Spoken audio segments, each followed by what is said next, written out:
Bonjour à tous, on se retrouve dans ce nouvel épisode. Pour ceux qui ne me connaissent pas déjà, je suis Stéphanie, je suis énergéticienne et passeuse d'âme. Et donc c'est moi que vous retrouvez généralement sur ma chaîne de podcast. Donc j'en ai deux, une pour les soins énergétiques, une pour les passeurs. Et vous retrouverez cet épisode sur les deux chaînes. Donc aujourd'hui, comme vous pouvez le voir, on a une invitée spéciale. Et donc, je vais Hello. lui laisser tout de suite la parole pour qu'elle puisse se présenter, parce que moi, je la connais déjà, mais vous, vous n'avez pas encore la chance de la connaître. Hello Stéphanie, je suis ravie d'être là, merci pour l'invitation. Sur le coup, ça m'a un petit peu fait flipper et après, en fait, tout de suite après, j'ai eu l'élan de me dire, mais on va forcément passer un super moment, c'est obligatoire. Donc, pour me présenter, donc moi je suis coach de vie, plus exactement coach mindset et transition de vie.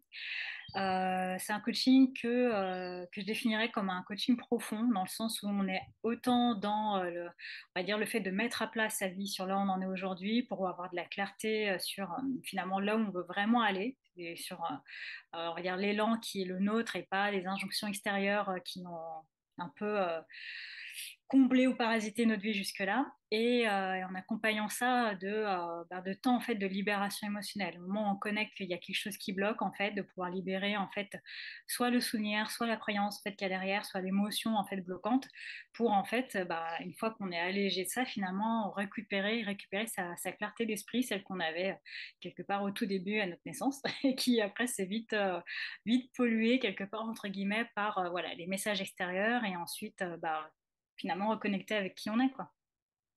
Donc voilà, mais ça c'est une activité effectivement que je développe en fait de plus en plus depuis quelques années déjà maintenant, quoi. Oui, et en plus, pour avoir testé une séance, parce que du coup, j'ai eu le droit à une séance, merci beaucoup parce que c'était super fort. J'étais dans une situation bloquante. Et donc, je peux témoigner que, effectivement, tu as réussi à m'accompagner tout en douceur. C'était pas je te secoue pour que tu trouves. C'était vraiment un Oui. accompagnement en douceur pour que j'arrive à regarder les points qui étaient déjà là que je ne voyais pas. Et en fait, je me bloquais pour rien, en fait, puisque j'avais déjà les solutions, mais sans voir où je devais regarder. Donc, merci beaucoup pour ce partage, parce que du coup, c'était chouette. Et merci d'être là aussi aujourd'hui. Je suis vraiment contente que tu aies accepté de venir. Avec plaisir, hein, Aussi. merci pour ton invitation.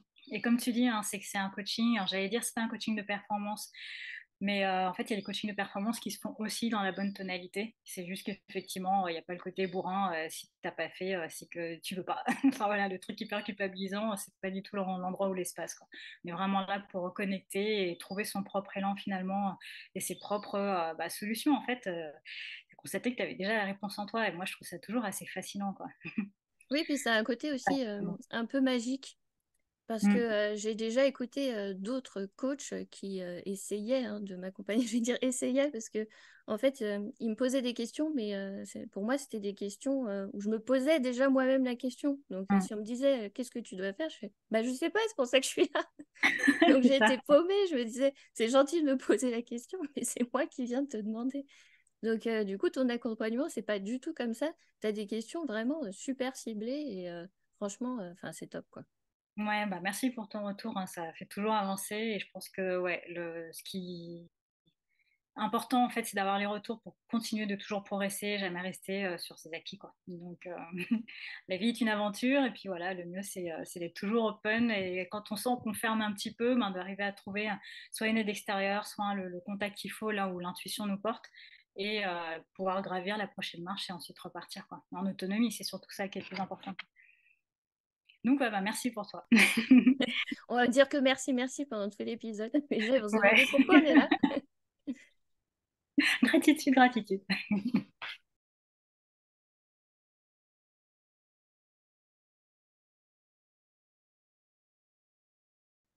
Alors aujourd'hui, dans cet épisode, on va parler de l'âme multidimensionnelle.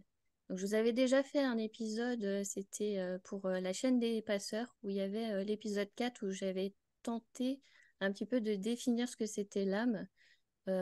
Si tenter qu'on puisse faire une définition, et bien sûr, c'est toujours un petit peu ma vision des choses.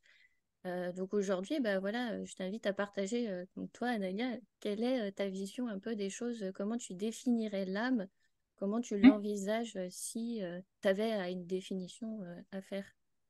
Ouais, en fait, j'ai une image. Je me rends compte que j'ai une image et que cette image-là me tient là depuis plusieurs années. Donc, comme toi, hein, c'est-à-dire que ma vision de ma représentation des choses a évolué en fait avec les années. Et là, celle-là, elle est stable depuis plusieurs années. Donc, j'ai l'image d'une pieuvre en fait. Donc, avec donc pour corps central la notion de la source en fait. Donc, que certains appellent Dieu, l'univers, la vie, voilà, la source, cette énergie quelque part centrale, commune à toute vie finalement, quelle qu'elle soit, que ce soit incarnée, désincarnée, enfin voilà, la source. Et que cette source a des tentacules. Donc tu as la source et qui a. Non, tu vois, je me suis trompée. Donc là, c'est vraiment la source. Et en fait, pour moi, l'âme, c'est justement ce corps. Donc l'âme et ce corps donc, connectés à la source. Et cette âme a différentes émanations. Je vous disais, donc du coup, ces tentacules, justement, des émanations. Et chacune de ces émanations est une incarnation, finalement, une vie correspondant à un esprit. Donc un esprit avec sa personnalité, finalement. Donc, au moment où on est dans l'esprit, on est plus dans quelque chose, effectivement, d'identifier avec un ego, une personnalité, une manière de fonctionner, penser. Et quand on commence à se rapprocher de l'âme, donc au niveau du corps, quelque part, la tête de la pieuvre, bah là, on n'a plus ces notions de personnalité. Là, on est vraiment juste dans quelque part dans l'être, dans ce qui est, on va dire, à 360 degrés, tout est juste, voilà. Donc, tout est amour, etc. Donc voilà, donc moi je serais donc, quelque part une de ces émanations en fait de tentaculaires quelque part. Euh, je situe un peu la notion de higher self, le moi supérieur, ben, quelque part entre les deux. Donc un espace finalement de conscience un peu supérieur qui est lié à ma personnalité, mais qui est déjà un peu plus connecté avec mon âme et qui pourra peut-être me donner de l'information. Si à un moment je suis perdue, que je sais plus où j'en suis, je sais plus comment je m'appelle, que je fais une méditation, que j'arrive à me mettre au bon endroit en fait en moi, bah là je pourrais capter de l'information de ce moi supérieur qui lui voilà, est plus mieux connecté à mon âme et donc plus connecté aussi à la source. Donc voilà, pendant longtemps, j'avais la notion du temps linéaire, donc passé, présent, futur, donc vie antérieure, vie plus tard. Et donc sur le temps linéaire, ça c'est toujours OK, mais en fait, depuis quelques années, finalement, je conçois ça plutôt comme bah, du multidimensionnel, justement, où tout se produit en même temps. Donc finalement, à la fois, on peut avoir l'information de son higher self, mais dans le même temps, finalement, on peut aussi avoir de l'information de ses autres vies, selon leurs expériences dans le même temps, on va dire, qu'en ce moment, quoi. Donc si à un moment on a besoin, bah, peut-être qu'à un moment on arrive à dépasser une situation qui était bloquée depuis longtemps, et puis finalement, cette résolution qui nous est venue comme ça bah, vient peut-être d'une autre vie, dans un autre espace-temps quelque part, qui lui a résolu finalement cette problématique et qui envoie de l'information et qui envoie de l'information finalement à tout le monde, quoi. Toute l'équipe quelque part. Et donc, bah, du coup, tout le monde arrive à dépasser. Parfois, c'est une petite problématique à la con. Pour l'autre, par contre, c'est le fait d'avoir résolu quelque chose, je sais pas, une problématique de trahison énorme qui le bloquait totalement dans sa vie. Et puis pour nous, ça va être un petit machin comme ça qui sera résolu et inversement. Donc voilà, il n'y a pas finalement de notion d'importance ou de pas d'importance. Quelque part, chaque leçon est aussi importante les unes que les autres hein, à ce niveau-là, au niveau de l'âme quelque part. Et je considère aussi du coup qu'au niveau de l'âme, il n'y a pas de notion de bien ou de mal. Tout est expérience, y compris si à un moment on commet un acte monstrueux, ça reste aussi quand même une notion au niveau de l'âme d'expérience de ce que c'est que d'être un bourreau. Donc voilà, quand on veut savoir reconnaître nos vies intérieures, ce ne sera pas toujours chouette. On peut aussi avoir fait des choses absolument horribles. Le but, c'est pas de culpabiliser derrière, quoi. C'est de savoir qu'on a appris quelque chose et comme on connaît, on sait ce que c'est d'être de ce côté-là. De l'autre côté, dans une autre vie, on aura peut-être été victime de ce genre de situation. Et donc, comment est-ce qu'on apprend Le but, c'est d'avoir une vision un peu à 360 degrés de l'expérience humaine. Donc, c'est la nôtre, plus celle du voisin, plus celle du conjoint, plus les parents, etc. Et tout ça, ça fait un méga puzzle, en fait. Et donc, voilà, plus on apprend des autres quelque part et plus on grandit notre propre expérience. Voilà. Donc voilà, ça c'est ma vision de la multidimensionnalité et ma vision de l'âme, c'est une pieuvre. C'est marrant parce que je sais pas si tu as écouté du coup l'épisode, mais j'ai un peu défini les choses un peu pareil. Donc je trouve ça très drôle de Ah, c'est drôle. Je t'écouter. pense que j'ai ouvert la page et je me suis dit, tiens, il faut que je regarde ça et j'ai pas encore écouté et tu as la même image en tête, quoi. Et je trouve Excellent. ça super drôle parce que j'avais tenté de définir en disant que nous, on était une personnalité incarnée qu'il y avait notre soi supérieur et que tout ça fait partie de l'âme. Et en fait, tu as dit exactement la même chose là.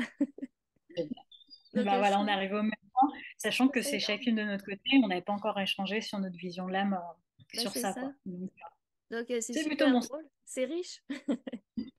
Ouais, Et carrément. même chose, j'avais aussi partagé que je n'avais pas cette vision linéaire du temps, que c'était les humains qui avaient fixé ça un petit peu pour marquer des temps dans l'histoire, mais qu'au final, il n'y avait pas tout Mm. ça et que c'est pour ça qu'on pouvait se connecter aux uns aux autres, parce que justement, on vit un petit peu les événements tous ensemble.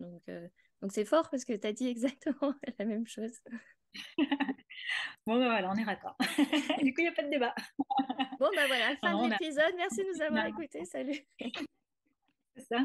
On est d'accord, on est d'accord. Et non, c'est très fort parce que on a justement, moi, on se connaît depuis longtemps, il y a quelques années, depuis le CP, mais finalement, on a vu qu'en maternelle, on était peut-être dans la même école, c'est C'est un truc ça, de ça, fou c'est quand trop même. Donc, drôle. vraiment, nos âmes devaient se rencontrer, ça c'est clair. Et à un moment, on a eu une coupure de, je sais pas combien d'années, peut-être pas 10 ans, mais entre 5 et 10 ans. Si, je crois quand même, si, je crois que c'est 10 ans, hein. Une dizaine d'années. Et donc tout ce temps-là, on a cheminé chacune de notre côté justement sur notre vision de la spiritualité. On a toutes les deux plus réinvesti notre spiritualité pendant cette période-là. Je pense qu'avant, on y croyait, hein, on croyait carrément, on était hyper câblés mystiques et tout. Mais en tout cas, moi, en ce qui me concerne, je travaillais pas encore sur sur ma spiritualité à ce moment-là. En plus, on était en études, il y avait trop de choses à penser, en fait, très matériel, quoi. Donc j'avais vraiment mis ça de côté parce que là, je pouvais pas tout gérer.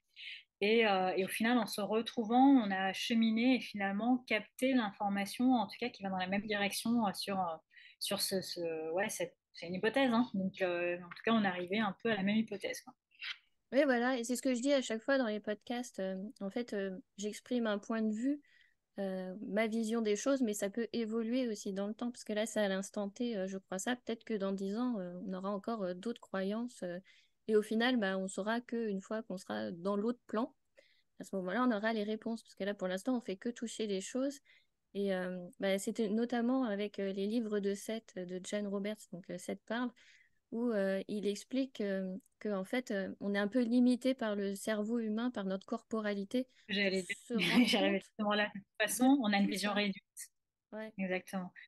Et Et du coup, c'est c'est là où ce moi je qui... te parlais de, c'est là où je te parlais de 5D la dernière fois, justement, où je ne sais pas exactement ce que c'est que la 5D, mais du peu que je perçois, c'est comme si c'était une information super dense qui était compressée à de la 3D pour que notre cerveau puisse ne serait-ce que traiter et concevoir l'information. Les choses sont encore 1000 fois plus complexes que ça, quoi.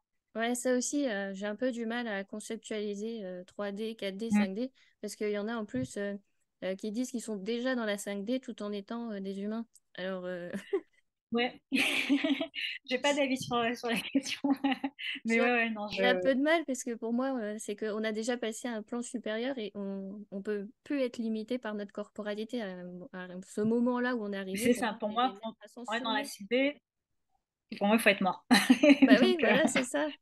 Donc, du coup, c'est pour ça que je me disais, mais en fait, j'ai du mal à comprendre. Alors, quand est-ce que, ils disent qu'on est passé à ce moment-là? Ça reste encore un fou artistique. Donc, ça aussi, 2D, 3D, 4D, 5D, je suis encore dans un questionnement. c'est ça. Après, peut-être hein, qu'il y a certaines personnes qui parviennent à avoir une expansion de conscience telle, qui parviennent à se brancher au niveau de complexité correspondant à la 5D. Alors ça, je veux pas, j'ai aucune certitude là-dessus. Je pense que ça reste exceptionnel. Si c'est le cas, c'est de l'ordre de l'exception, quoi. Et dans ce cas-là, je ne sais pas comment est-ce qu'ils arrivent à gérer en fait cette complexité d'information qui est la 5D. Ça doit être très compliqué, quoi. Mm.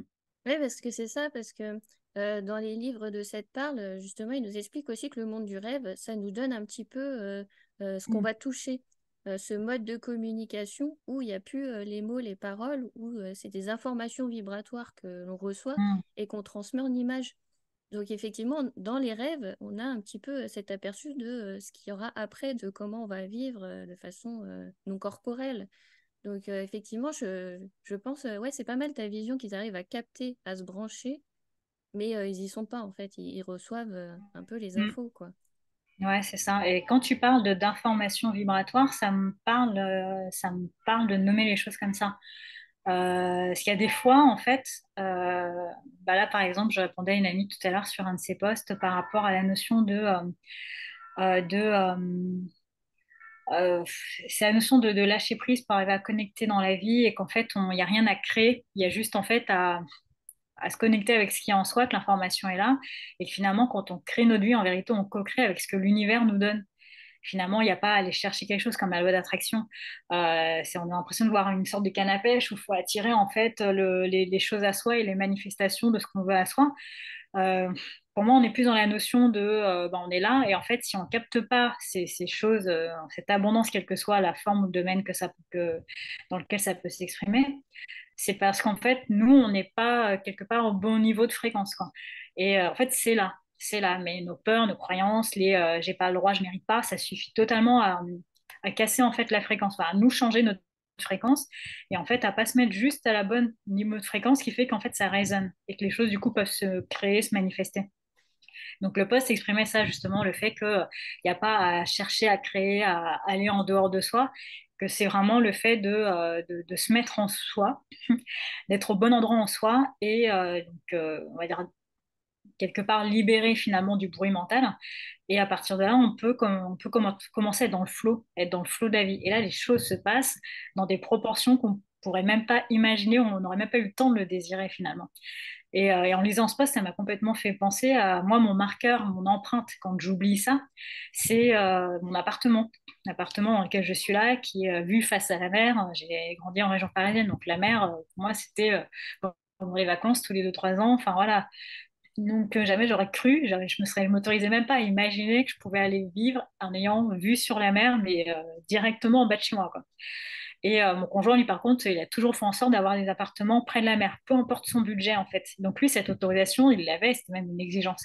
Et donc je pense qu'il y a un truc qui s'est fait entre lui, cette autorisation qui va de soi pour lui, moi, le fait que c'était, non, la mer, mais attends, mais jamais je pourrais. Enfin, et donc ça, il y a un truc qui s'est fait comme ça. Et en plus, j'avais pas le permis de conduire à l'époque, c'était il n'y a pas si longtemps, c'était il y a à peine 3 4 ans. Et donc du coup, bah, je fermais encore plus les portes, tu vois, c'était pas possible, j'ai pas le permis. Dans cette ville-là, j'arriverais pas à me déplacer en autonomie. Enfin, voilà, j'en ai craqué pleurer, quoi. Mais non, on peut pas vivre là. Et à un moment, je me suis calmée, je me suis remis un peu recalibrée. Et puis tout d'un coup, c'était on verra. On verra comment ça se passera. Et puis si c'est le bon endroit, les choses se feront et ça se fera facilement. Et puis ben, c'est comme ça qu'à un moment, un matin, je me suis levée d'un coup dans le lit comme ça. Seb, il s'est retourné, m'a demandé qu'est-ce qui se passe. Enfin, comme si je faisais un arrêt cardiaque, quoi. Je me suis levée d'un coup. Et là, quand tu parles d'information vibratoire, c'était exactement ça. En une fraction de seconde, j'ai eu l'information que les apparts qu'on était en train de visiter en ce moment, si on allait, j'avais les images, hein.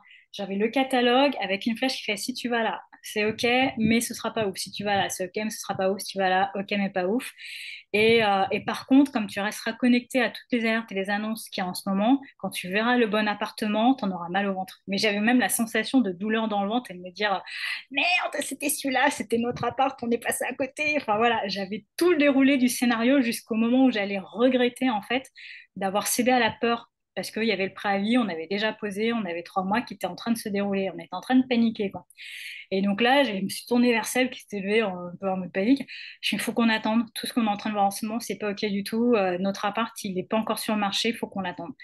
Je suis là, OK. Et à ce moment-là, il commençait à avoir un peu confiance en mes intuitions, mais il n'était pas à 100% non plus, quoi. Mais là, il y avait un truc, je pense, qui s'est dégagé de confiance quand j'ai raconté ça. Il s'est dit, ok, c'est 9 heures du matin, la tête encore à l'envers.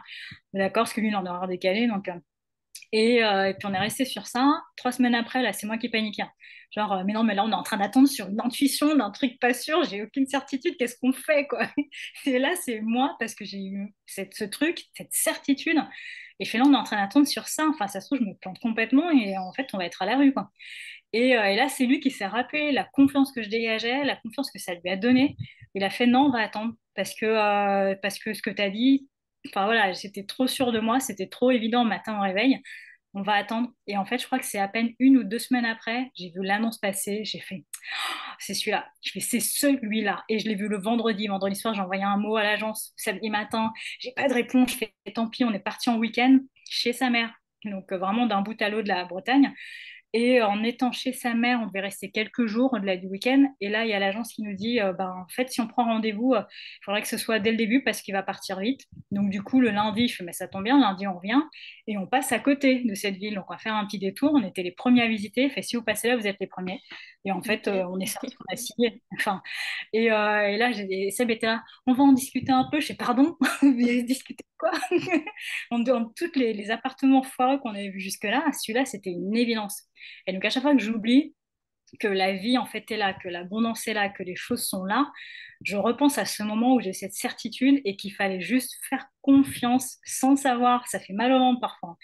Et là, l'appart où on est là, je me dis, mais on n'aurait jamais pu trouver un meilleur appart dans cette ville. J'ai regardé pendant 2 ans les annonces. Aucune autre annonce n'était équivalente à cet appartement. Donc, comme ça, j'étais là, oui, c'était vraiment celui-là pour nous. Et du coup, on n'a pas eu à vivre ce moment de mal de ventre, de se dire, ah, ça, on a cédé à la peur et on est passé à côté, quoi. Ouais, je ne sais plus pourquoi je te dis ça, mais juste cette notion, c'est plus cette notion de fréquence, en fait, et d'abondance où là, tout d'un coup, c'était calibré et j'étais du coup en pleine confiance. Et puis, bah, après, par contre, ça peut encore vaciller derrière. Et donc, bah, de se créer des empreintes comme ça dans le cerveau de ces expériences de vie, c'est le moment où on a juste fait confiance, mais alors vraiment à l'aveugle, et ce qui s'est passé derrière, quoi. Donc, voilà, vivre l'aventure de vie comme ça peut être assez fun, quoi. Merci Yes. beaucoup pour ton partage, parce que du coup, c'était riche. Du coup, on a un peu bifurqué sur l'abondance, mais je vais rebondir dessus. Parce que, Ouais, super. effectivement, je te rejoins. En fait, on met des mécanismes inconscients qu'on ne se rend pas compte, soit pour se mettre des freins, soit au contraire pour se faire des bons en avant. Parce que quand je me suis retrouvée à divorcer, donc les gens ne sont pas forcément tous au courant dans ma communauté, mais voilà, j'ai traversé ça. Je voulais en fait m'éloigner de là où je vivais parce que du coup, énergétiquement, c'était trop toxique. Et j'avais postulé pour changer d'académie. Donc chez Éducation nationale, pour faire un mouvement comme ça, c'était quasiment impossible, hein. Sortir de Seine-et-Marne pour aller dans le Rhône, il fallait avoir plus de 400 points, donc c'est-à-dire avoir des enfants, rapprochement de conjoints, etc. Puis il fallait au moins attendre 5 ans. Et au final, je l'ai tellement voulu, souhaiter et envoyer cette information à l'univers et je savais qu'il fallait que je parte, c'était nécessaire, qu'au final, je l'ai manifesté.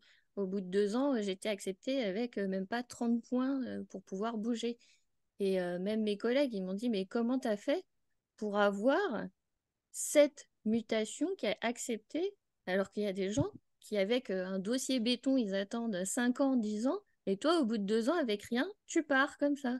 Donc j'avais eu, mais comme ça, trop de la chance. Et en fait, c'est parce que j'ai Chose envoyé impossible. Ouais. vibratoirement l'information. Il faut que je parte, c'était vital, c'était pour ma survie Hmm. aussi. Donc du coup, bah, l'univers, il a entendu, il a dit, ok, tu veux ça, bah, tu l'auras. Et au final, je me rends compte que dans ma profession, ça a toujours été un petit peu ça. À chaque fois que j'ai voulu une école, que j'ai voulu un lieu, j'ai jamais eu de frein. J'ai toujours été voilà, dans l'école que je voulais, dans le lieu, l'univers, il fait, bah, tu veux ça? Ben, on va te le donner. Donc, forcément, j'étais pas à ma place, mais ils ont dit, ah, tu penses que là, ça va être mieux? Ben, on va te le donner. Ah, tu penses que là, ça va être mieux? Merci. Eh ben, vas-y, va tester là, puisque tu penses que tu es bien là. Allez, vas-y. Et puis, bah, voilà, au fur et à Oui, mesure, ouais, ouais, après, jusqu'à ce qu'on comprenne la leçon, ils te c'est donnent ça. ce que tu demandes, ce que tu vis, jusqu'à ce que tu comprennes, en fait, la leçon. Bah, non, en fait, j'avais pas ma place là. Et après, bah, j'ai bifurqué. Donc, finalement, j'ai démissionné et maintenant, me voilà à mon compte. Ouais, mais quand tu évoques ta situation, c'est exactement ça. C'est que bah, il y a cette notion de magie, parce qu'en vérité, peut-être que scientifiquement, on peut pas encore l'expliquer, mais qu'un jour, ça trouvera explication scientifique. Que quand tu dis qu'effectivement, bah, tiens, c'est là que tu crois que tu peux aller, mais on va te le donner. Et en fait, ce qui est important de savoir, c'est que finalement, ce qu'on désire, c'est pas toujours ce qui est bon pour soi. Et donc, quand l'univers nous met sur la route exactement ce qu'on a désiré et qu'il ne faut pas très longtemps, généralement, pour nous rendre compte que waouh, c'est pas du tout ça. Et en plus, c'est même pas bon pour nous. Moi, j'avais eu ça bah, avant de rencontrer mon conjoint, quand il y avait cette notion où je testais cette notion de manifestation sur le fait de manifester mon conjoint idéal. Et j'avais l'information à l'époque, et depuis, j'ai fait un revirement à 180 sur le fait qu'il fallait faire une liste super précise de ce que tu veux, qu'il aime lire, qu'il soit machin, qu'il soit drôle, comment tu veux qu'il soit physiquement, enfin vraiment le truc comme si tu construisais ta poupée, quoi. Et je crois peu de temps après, j'ai rencontré un jeune homme et je me suis rendu compte qu'il cochait une bonne partie de ces cases-là. Mais dans le même temps, en fait, je me suis rendu compte qu'en fait, j'avais pas pris conscience qu'il correspondait à ce que à qui j'étais 2 ans avant. Vraiment 1 an et demi à 2 ans avant, je suis en fait, ça c'était exactement ce qui me convenait, mais en fait c'était il y a 2 ans. Entre-temps, j'ai bougé. Entre-temps, j'ai pas pris conscience que j'avais grandi, que j'avais évolué, je m'étais pas mis à jour. Donc quand j'ai fait une demande consciente sur mon moi en fait, d'il y a 2 ans, forcément au moment où ça se matérialise, et du coup c'est complètement foireux, quoi. Et quand je me suis rendu compte de ça, je me suis dit, mais en fait, il faut vraiment avoir confiance en l'univers. L'univers, c'est mieux que moi, ce qui est bon pour moi. Lui, il est conscient de non seulement de mes mises à jour d'aujourd'hui, mais de mes mises à jour futures. Donc, du coup, faire une liste ultra détaillée sur finalement des critères, des caractéristiques finalement qui nous correspondent peut-être déjà plus, mais dont on n'a pas encore conscience, finalement, c'est un moyen de se mettre dans le mur, mais c'est un moyen d'apprendre. Et à partir de là, j'ai compris que comme moi, je ne pouvais pas être consciente de mes 95% de partie inconsciente en moi que je n'avais pas encore mis à jour. Donc à partir de là, j'ai totalement viré en me disant, mais en fait, c'est de la vibration qu'en fait on doit envoyer quand on pose une intention. C'est pas une liste de quelque chose détaillé. Parfois, ça peut être un lieu précis si on a un projet, évidemment. Mais si au moment, même le lieu, et encore, on peut encore mettre de la distance sur ça. Donc plutôt émettre une vibration. Comment est-ce que je me sens? Par exemple, une maison. J'aimerais vivre dans une maison, dans un lieu calme, etc. Comment est-ce que je me sens quand je suis dans cette maison, quand je suis dans ce lieu calme, quand je suis avec la personne avec qui je partage ce projet et cette vie, comment est-ce que moi je me sens? Il y a des amis autour que je me fais, à qui on se sent bien, à qui on fait des soirées, comment je me sens dans ce moment-là. En fait, c'est plutôt d'envoyer un message à l'univers qui soit vibratoire, voilà, de son ressenti quand on y est, plutôt que une maison qui soit comme ça, qui est 2 étages, avec des volets bleus, etc., qu'on peut manifester aussi, hein. Sauf qu'il me semble que quand on fait ce genre de demande super précise, j'ai l'impression que c'est comme la lampe d'Aladin. Derrière, il y a une sorte de coup fourré derrière de l'autre verre de la médaille qu'on n'avait pas vu et qu'il va falloir assumer en fait avec. Et alors que quand on est vraiment plus sur un message vibratoire, où là on est vraiment en confiance de l'univers saura mieux que moi, ce qui est bon pour moi, il va me manifester un truc que j'aurais même pas imaginé. Moi, cet appartement-là, je n'osais même pas l'imaginer.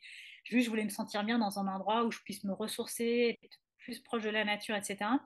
Et finalement, j'ai cet appartement-là qui correspond encore plus à ce que moi, je me serais autorisée à imaginer. Donc lui, il va bien au-delà. Donc voilà, quand tu parlais d'information vibratoire, c'est aussi cette information vibratoire finalement qu'on envoie à l'univers pour justement passer la barrière du désir de ce qu'on croit vouloir et qui en fait n'est pas bon pour nous, ou n'est plus bon pour nous, n'est plus d'actualité, complètement obsolète. Et donc du coup, s'autorise aussi à être surpris en fait. C'est ça, de vivre la vie comme une aventure finalement, et pas dans des planifications et des projections hyper cadrées, et du coup, voilà, les choses ne doivent pas dépasser, quoi. Ouais, puis c'est Donc, ça. En donc plus, ouais, il faut faut faire attention au que plaisir. pour manifester, il faut qu'on ait cette envie, mais en même temps qu'on ait se lâcher prise. Parce que comme nous-mêmes, on est limité en tant qu'humain, on va s'imaginer ça, mais voilà, ici, là, dans la 3D. Sauf que l'information vibratoire qu'on envoie, vu qu'elle est en plus inconsciente, on ne sait pas ce qu'on est en train d'envoyer, on ne sait pas qu'on est dans l'erreur, qu'on est en train d'envoyer notre information limitée. Donc il faut à la fois Mm. arriver à envoyer cette vibration, mais tout en lâchant prise, en sachant que l'univers va nous donner forcément plus que ce qu'on veut. Et ça, c'est super dur à faire, hein. C'est le travail de toute une vie. Ouais, j'ai On est en l'impression train que de c'est une sorte bosser de là-dessus. gymnastique Ouais, d'équilibriste, tu vois. Alors, c'est drôle, mais en même temps, j'y pense plus. Tu vois, comme ton te dit de pas penser à l'éléphant au milieu du salon, tu vois. voilà, c'est J'aimais ça. un truc, il faut pas que j'y pense parce qu'il faut pas que je mette de pression, d'attente, de peur, d'insécurité. Faut se mettre en sécurité, c'est important. Même si tu sais pas tu sais pas ce qui va se passer, que tu as un délai qui arrive, il y a un problème financier, malgré tout ça, se mettre en sécurité pour être dans cette notion de confiance à l'univers. Et ouais, quand tu dis limité, c'est exactement ça, quoi. Sinon, tu poses une intention limitée. Et du coup, Ouais, tu oui. limites sur la forme. Et donc, c'est ça, c'est avoir posé une intention mais être vraiment libre sur la forme que ça prendra. Voilà, j'aimerais vivre ça, j'aimerais me sentir comme ça.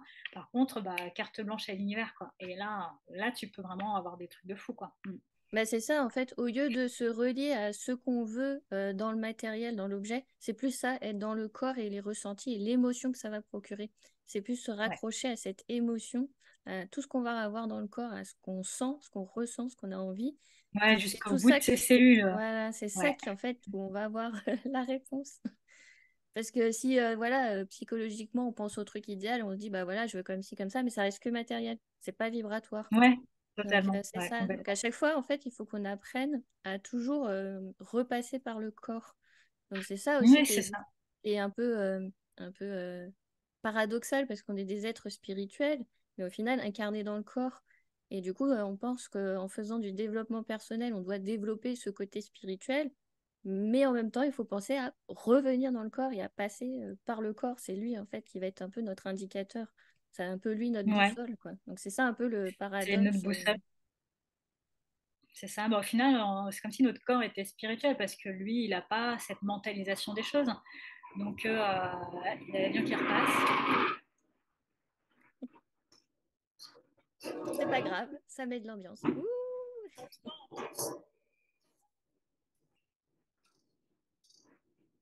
Il y avait deux chasseurs et un petit troisième, je sais pas.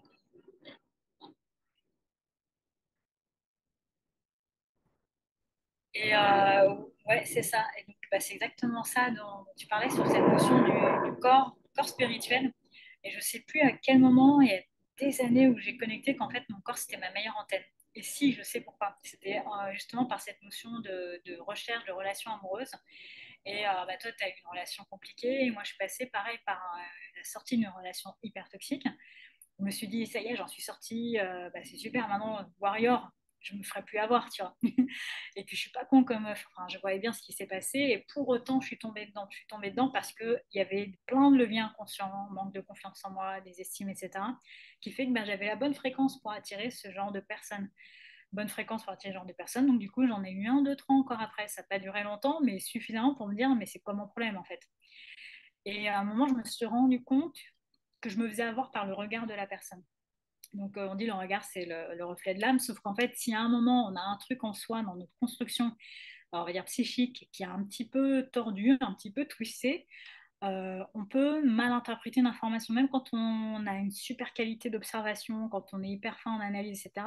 Pour autant, on a ce biais en nous qui est là. Et à un moment, je me suis rendu compte, je fais, bon, de toute façon, j'ai ce biais, je me rends bien compte que quand je regarde un homme et qu'il a un truc où il me fixe, il me voit, je me sens vue, bah, derrière, j'ai plus le discernement nécessaire en fait. Je ne m'écoute pas parce que dans mon corps, je sens bien qu'il y a un red flag, je sens bien que mon corps se contracte, je sens bien tout ça.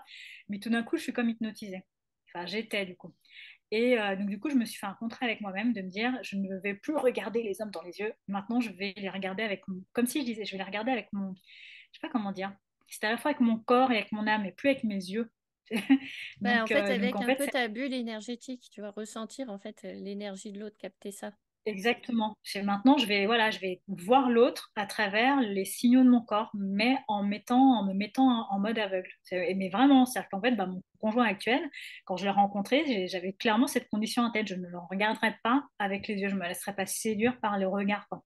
Je veux capter qui il est à travers mon corps. Donc la première chose que j'ai fait au premier rendez-vous, premier contact, c'était comment, si mon corps se contracte, bah, je lui dis bonjour, au revoir, limite, ou alors on passe un moment et puis ensuite, ciao. Si mon corps se contracte, voilà, c'est plié. Et là, c'était un engagement envers moi-même de ne plus juste quelque part me laisser quelque part biaisé par le regard et de faire, voilà, j'ai mis 5%, on va dire, sur l'information du regard et j'ai monté à 95% les informations de tout le reste de mon corps. Et donc, j'ai coché les cases comme ça. Mon ventre ne s'est pas contracté. OK. J'étais plutôt détendue partie de la soirée. OK. Enfin, voilà. Là, je me suis même sentie plutôt bien à tel moment. OK. Enfin, voilà. J'ai vraiment. Parce que je savais que, voilà, que j'avais un calibrage à ce moment-là qui me desservait, quoi. Et donc, du coup, je l'ai regardé à travers tout mon corps sauf mes yeux. Donc, comme si, quelque part, je me servais vraiment de mon corps comme antenne avec mon moi supérieur, mon âme, justement, pour regarder au-delà finalement des apparences et quelque part aussi au-delà de ce qu'il exprimait aussi, lui, dans son être à ce moment-là, quoi. Et la personne qu'il est aujourd'hui, c'est la personne que j'avais vue à l'époque. Et la personne qu'il est aujourd'hui n'est pas du tout la personne que j'ai rencontrée à l'époque. Et ça aussi, c'est très bizarre. Je sentais qu'il pouvait avoir cette ouverture spirituelle et à l'époque, il l'avait, soi-disant, mais quand même, tout était ouvert à débat. Je dis, mais il n'y a pas de débat. Moi, je te dis que les choses, comment je sens, mais comment toi tu les sens? Si c'est différent, c'est OK. On n'est pas dans Oui. un débat, on n'est pas dans une joute de qui a raison, qui a tort. En spiritualité, ça n'a pas de sens, quoi. Donc là où il est aujourd'hui, il écoute son intuition maintenant pour son projet professionnel. Il fait là, je le sens pas, là, un tel machin, là, je sens qu'il faut que j'aille dans ma direction. Il fait une méditation pour reconnecter son projet, avoir des idées. Enfin voilà, tout ça, il y a... quand je l'ai rencontré, c'est jamais il aurait géré un projet de cette manière-là, quoi. Donc ça, c'est super cool. Maintenant, c'est même lui qui me dit, pour la loi d'attraction, il faut être en totale confiance. Pas 99 ou 98%, c'est 100%. Et dès qu'il y a un petit pourcent, c'est comme si ça grésillait dans la fréquence et ça coupe tout. Je suis là. Ok, oui, merci pour les piqûres de rappel. Je pensais Ouais. pas avoir une piqûre de rappel de Mais lui c'est vrai, avant, en tu vois. plus. En plus, c'est super dur ça. Et j'aime beaucoup ton image Mm, quand tu dis le corps est une antenne. En fait, c'est exactement mm, ça. On est dans ce corps et lui, il est là, il est notre récepteur terrestre en fait de tout ce qu'on va capter, quoi. J'aime beaucoup cette image. ouais. Je la Alors reprendrai. qu'on a tendance à limiter ça peut-être au cerveau, si tant est qu'on soit attentif à l'intuition, mais en vérité, c'est vraiment tout le corps, quoi. Si le cerveau est plus opérationnel parce qu'on a peur, ben, on délègue au reste du corps. Les mains, le ventre, tout est bon, quoi. Mm. Et en plus, je me rappelle, quand on avait repris contact, tu me parlais de ça, de repasser par le corps, de sentir. Et moi, j'étais là, le flou C'est vrai? artistique, Je de me rappelle quoi plus du elle tout. me parle? Moi, j'étais là, et jusqu'à ce que je l'expérimente, en fait, j'avais du mal à comprendre cette notion de on devait passer par le corps. Pour moi, j'étais très cérébrale, je mentalisais tout. Donc, je me Mm. disais, alors attends, faut que je passe par le corps, mais quoi, ça veut dire quoi? Je dois passer par le corps, je comprenais pas cette notion. Jusqu'à ce que j'expérimente. Donc, maintenant, aujourd'hui, bah voilà, je partage cet avis, je le dis. Mais c'est vrai que pour ceux qui nous écoutent, ça peut encore rester flou, abstrait, parce que c'est vraiment Mm. un travail à faire confiance en fait à tous ses ressentis. Toujours faire confiance à soi, à son intuition. Et c'est comme ça aussi qu'on récupère son pouvoir. Complètement. Mm. Donc quand je parle à chaque fois voilà, du pouvoir, de garder son pouvoir, de garder toujours son pouvoir décisionnel et tout ça, bah, c'est toujours ça. Suivre son intuition et se faire confiance et se dire si c'est pas OK, c'est pas OK. Même s'il y a un tout Ouais. petit truc, même juste 1%, comme tu dis, si on sent que c'est pas OK, faut se retirer, quoi. Si c'est pas OK, c'est pas OK. Et en fait, la plus grande erreur, et notamment si on revient sur la notion de relation et qui fait qu'on laisse entrer un pervers narcissique dans sa vie, c'est cette notion de laisser le bénéfice du doute. Mm. En vérité, on laisse le bénéfice du doute à l'autre et on se met soi en doute. Et là, déjà, quelque part, le jeu, il est déjà truqué. Et c'est la partie déjà perdue d'avance pour soi-même, en fait. Donc, ouais, moi, par exemple, cette expression de laisser le bénéfice du doute, ça, pour moi, ça a de moins en moins sens au fur et à mesure que j'avance dans la vie. La vie me montrera si je me suis trompée. Je fais confiance à la vie pour me montrer si je me suis trompée. Mais ça ne veut pas dire que je suis butée. Juste si mon ressenti me dit va pas par là, cette personne, c'est pas OK. Je vais pas négocier avec la vie pour savoir si j'ai raison ou si j'ai tort sur mon intuition, parce qu'avant, il y avait de ça aussi. Je voulais me prouver à moi-même que j'avais raison ou tort. Et en fait, je me mettais dans des situations inextricables, notamment dans des relations amoureuses où ça pouvait être très dangereux, parce que je voulais me prouver que j'avais tort ou raison. On est complètement à côté de la plaque, en fait. C'est vraiment ne pas laisser, enfin pour moi c'est ça, j'en suis à ne pas laisser le bénéfice du doute. Soit je me fais pas d'avis si c'est flou, si c'est pas clair. Je me mets un peu en retrait et j'attends de voir et de capter de l'info. Mais je ne suis pas dans cette notion de laisser le bénéfice du doute. Laisser le bénéfice du doute, c'est-à-dire qu'on a déjà eu de l'information qu'il y avait quelque chose qui n'était pas OK, mais qu'on regarde quand même, mais qu'on laisse quand même faire pour voir si derrière on ne s'était pas trompé parce qu'on ne veut pas croire que ça soit négatif. En fait, Ouais. c'est ça, on met en doute et on met en doute son intuition. Donc, et si par hasard on se met en recul et que finalement c'est trompé, on aura l'occasion en fait de revenir, de réajuster. Mais je laisse plus le bénéfice du doute en fait. Ouais, c'est ça. Moi aussi, j'avais tendance à faire ça. J'avais une mauvaise impression, alors que la personne, elle allait être super charmante, etc., parfaite. Et pourtant, j'avais cette notion il y a quelque chose qui cloche. Et à chaque fois, je me disais, ah bah non, regarde, il y a plein de monde autour, etc. Gna, gna, gna, gna, gna.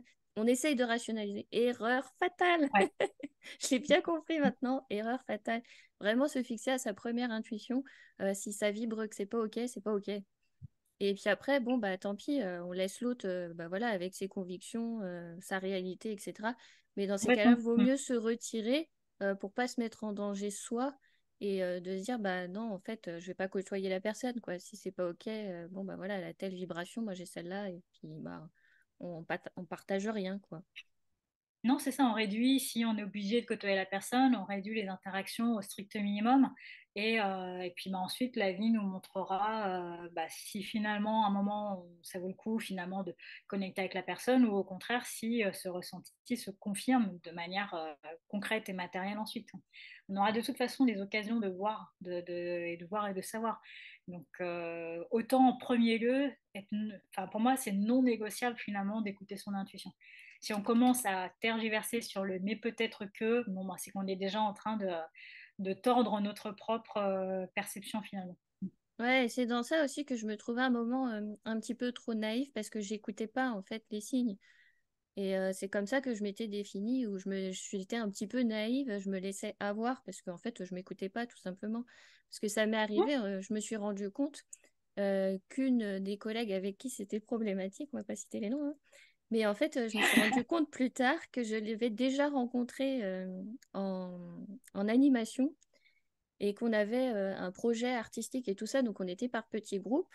Et quand je l'avais vu diriger le groupe, parce qu'on l'entendait, elle s'exprimait avec un volume sonore assez reconnaissable, Conséquent. je me disais, ah là là, mais elle doit vraiment pas être facile à vivre, celle-là. C'est ce que je m'étais dit. Je disais, mais c'est un groupe de 5 personnes. On est censé collaborer sur un projet, donc on partage les idées avec tout le monde. C'est pas, non, mais il faut faire ça comme ça, on fait ça comme ci, on fait ça, toi fais ci, toi fais ça. Non, en plus, on était des adultes. Enfin, on était censés être des Oui. adultes. Je vais arrêter. On était censés être les adultes. Et quand bah, après, je me suis rendu compte bah, que j'ai revu cette personne, en fait, j'ai tiqué longtemps après que c'était elle avec qui j'avais eu cette première impression. Et je me suis dit, mais en fait, t'aurais dû écouter cette première impression. En fait, t'avais déjà l'info. T'as laissé une chance, en fait, bah, pour rien. Donc, c'est pour ça que je me voyais aussi un petit peu naïve, parce que bah, je voulais absolument trouver ce qu'il y avait de bien chez l'autre, alors que bah, Mmh, y a pas. complètement. Mais je pense qu'il y a beaucoup d'influences, malgré nous, hein, peu importe qu'on soit croyant, pratiquant ou pas, il y a quand même cette influence culturelle, en l'occurrence judéo-chrétienne, de tout le monde est beau, tout le monde est gentil, il y a forcément quelque chose à donner. Enfin, bon, quoi qu'il arrive, quand on laisse le bénéfice du doute, en vérité, c'est qu'on donne plus de foi à l'autre qu'à soi-même. C'est comme si on donnait plus de pouvoir à l'autre qu'à nous-mêmes. Et que l'autre passe avant nous. Et donc, du coup, ben, nous, ce qu'on ressent qui nous met mal à l'aise, etc., ben non, ça, c'est pas important parce que c'est l'autre d'abord, quoi. Et donc ça, c'est voilà, c'est au-delà de la notion de religion, c'est vraiment le truc culturel de faire passer l'autre avant soi, quoi qu'il arrive. Donc bah, c'est ça qui mène à des relations professionnelles ou relationnelles, que ce soit dans le couple ou dans la famille, ultra toxiques et qu'on laisse perdurer pendant des années jusqu'à ce que ça nous détruise profondément, ou juste que ça éteigne notre flamme. C'est à un moment où on est demi-vivant, quoi. Parce que, bah, parce que on se laisse vider en fait par l'autre, qui est plus important que nous, et nous on mérite pas. Enfin après il y a plein de choses en fait qui se mettent en couche par dessus, juste parce que on considère que l'autre on accorde plus de crédit finalement de pouvoir à l'autre qu'à soi-même. Ouais, bah c'est ça, c'est qu'il faut qu'on reprenne aussi cette confiance. Mais ça, je m'en suis rendu compte en fait avec ces personnalités toxiques que je me retrouvais à croiser dans mon environnement professionnel et tout, ça venait d'une blessure de l'enfance. Donc j'ai Ouais. fait le lien vachement après et en fait bah, c'est parce que j'avais peur, j'avais pas osé dire non à ce moment-là. Donc à ce moment-là, bah, j'avais perdu mon pouvoir et l'univers a fait bah voilà, il faut que tu le retrouves. Bah, on va te créer des situations jusqu'à ce que tu le retrouves et que tu dises non, stop. Et puis bon, bah, si on n'écoute pas, bah, il envoie un signe encore plus fort jusqu'à ce que ce soit des scènes de théâtre où on se dit mais qu'est-ce que je fais là? Totalement. C'est pas possible. Et Et puis toi, et le pire, c'est que tu qu'est-ce as que... eu beau changer, tu as eu beau changer de lieu professionnel, et ben la scène s'est rejouée pareil, avec des personnes Oui, différentes. Tant que tu as pas réglé le truc, ouais. tu peux faire ce que tu veux, tu peux aller à l'autre bout du monde, on te remettra la même situation jusqu'à ce que tu veuilles bien l'entendre pour que tu puisses enfin te libérer de ça. Ouais, puis ça montait Et crescendo, toi, hein. c'était pas dans... Ouais. Ça Moi, c'est montait comme ça pour tout le monde, hein, crescendo, mais c'était des scènes, je me disais, mais là c'est surréaliste, c'est un film que je suis en train de regarder, je fais, c'est pas possible. C'est tellement des acteurs qui sont en face de moi, c'est tellement une comédie, et ben c'est parce que j'avais pas vu en fait. Et ça venait de ça, de l'enfant. J'avais pas su dire non, ou je l'ai dit un peu trop tard d'ailleurs, mais voilà, j'avais pas mis le stop, et bah, du coup ça a découlé sur tout ça. Donc au final, en fait, si on n'arrive pas à travailler un point, l'univers il va nous faire tourner jusqu'à ce qu'on trouve. Il va nous faire reproduire les schémas jusqu'à ce qu'on trouve la solution. jusqu'à ce qu'on ait la prise de conscience et qu'on apprenne. Tant qu'on n'a pas appris, c'est un disque rayé le truc, quoi. Et là, la vie devient beaucoup plus compliquée, hein. Mais à un moment, c'est tellement violent qu'on finit par se dire, j'ai peur de dire non, mais là, en fait, j'ai tellement mal à force que bah, le non, en fait, allez, on y va. Enfin, tu vois, c'est parce que à un moment, ça devient trop oppressant, trop douloureux, et jusqu'à ce qu'on soit mis au pied de nous-mêmes. Et là, bah, le non qui était compliqué pour toi, bah, tu finis par le sortir parce qu'à un moment, c'est trop, quoi. Mm. Et puis pour le meilleur ensuite pour la suite, hein. Je vous remercie pour votre écoute et la suite de l'épisode sera le 27 septembre, donc vous aurez la partie numéro 2 de cet épisode. À bientôt!